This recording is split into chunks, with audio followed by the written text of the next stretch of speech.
Assalamualaikum warahmatullahi wabarakatuh. Saya Najah Khairatul Nisa dengan NIM 24 14198. Di sini saya akan memenuhi tugas ujian akhir semester mata kuliah Filsafat Umum yang diampu oleh Bapak Ivan Ahmad Gufron, SFilI MPhil.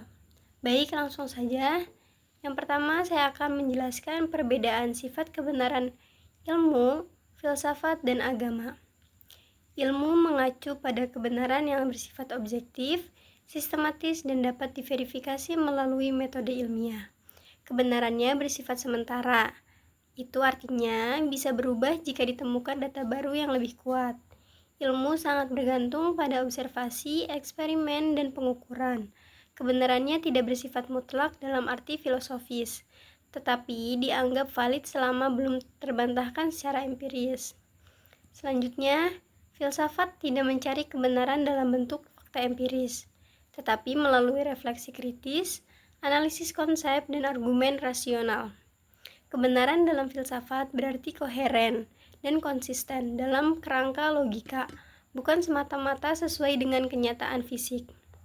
Filsafat mempertanyakan asumsi dasar termasuk asumsi yang digunakan ilmu dan agama, sehingga kebenarannya bersifat lebih mendasar dan reflektif. Selanjutnya, agama memandang kebenaran sebagai sesuatu yang bersifat transenden dan diberikan, bukan dibangun. Kebenarannya bersandar pada keyakinan, otoritas, wahyu, dan pengalaman spiritual. Tidak diuji lewat eksperimen atau logika formal semata, melainkan melalui iman, penghayatan, dan kesesuaian dengan ajaran yang dianggap sakral. Kebenaran agama bersifat normatif dan menuntun ke arah hidup. Baik, selanjutnya, hubungan ontologi, epistemologi, dan aksiologi dalam membangun landasan pengetahuan komprehensif. Ini ketiganya itu pilar utama dalam kerangka berpikir filosofis ya. Ontologi itu membahas hakikat realitas, apa yang dianggap benar-benar ada atau nyata. Posisi ontologi seseorang itu kayak realis, idealis, atau konstruktivis itu akan menentukan cara ia memandang dunia, termasuk apa yang dianggap layak diketahui.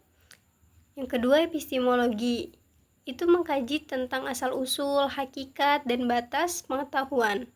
Bagaimana sesuatu bisa diketahui gitu. Pilihan epistemologis itu ada empirisme, rasionalisme, atau pragmatisme. Itu tergantung pada keyakinan atau logis sebelumnya. Misalnya, jika seseorang meyakini bahwa realitas bersifat objektif, maka ia cenderung memilih metode pengamatan dan pengujian sebagai jalan menuju kebenaran. Terus yang ketiga, aksiologi itu mengkaji nilai, baik etika maupun estetika, dan mempertanyakan untuk apa pengetahuan itu digunakan. Ini menyangkut tanggung jawab moral, manfaat sosial, dan relevansi manusiawi dari sebuah pengetahuan. Tanpa aksiologi, pengetahuan bisa berubah menjadi netral secara etis, bahkan berpotensi destruktif. Nah, ketiganya ini membentuk satu kesatuan utuh. Ontologi memberi dasar apa yang dipelajari, epistemologi menentukan bagaimana mempelajarinya, dan aksiologi itu mengarahkan mengapa dan untuk siapa pengetahuan itu dibangun. Nah, pengetahuan yang komprehensif itu tidak cukup hanya benar secara faktual, tetapi juga harus jelas-jelas asal-usulnya dan bertanggung jawab dalam penerapannya. Terus selanjutnya, pentingnya filsafat dalam pembentukan pola pikir. Filsafat itu penting karena melatih kemampuan berpikir secara kritis, sistematis, dan reflektif. Ia bukan hanya mengajarkan apa yang harus dipikirkan, tetapi bagaimana berpikir, mengenali asumsi tersembunyi, membedakan antara klaim dan argumen, serta memahami keterbatasan pengetahuan sendiri. Nah, dalam konteks kehidupan akademik maupun sosial, pola pikir filosofi itu membantu seseorang menghadapi kompleksitas dengan ketenangan nalar tidak terburu-buru menyimpulkan, tidak mudah terjebak dikotomi, dan tetap terbuka terhadap revisi pemahaman. Jadi intinya, filsafat itu membentuk kedewasaan intelektual maupun untuk mempertanyakan tanpa kehilangan arah dan meyakini tanpa menutup akal. Selanjutnya, kesan terhadap mata kuliah filsafat umum.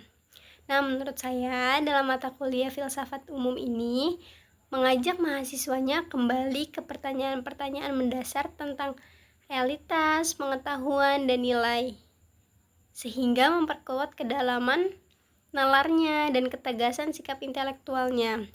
Nah, filsafat umum ini gak hanya memperluas wawasan juga, tetapi membentuk cara pandang yang utuh, kritis, dan bertanggung jawab, dan menjadikannya pondasi penting bagi pengembangan diri sebagai pemikir yang mandiri. Cukup sekian dari saya, kurang lebihnya mohon maaf. Wassalamualaikum warahmatullahi wabarakatuh.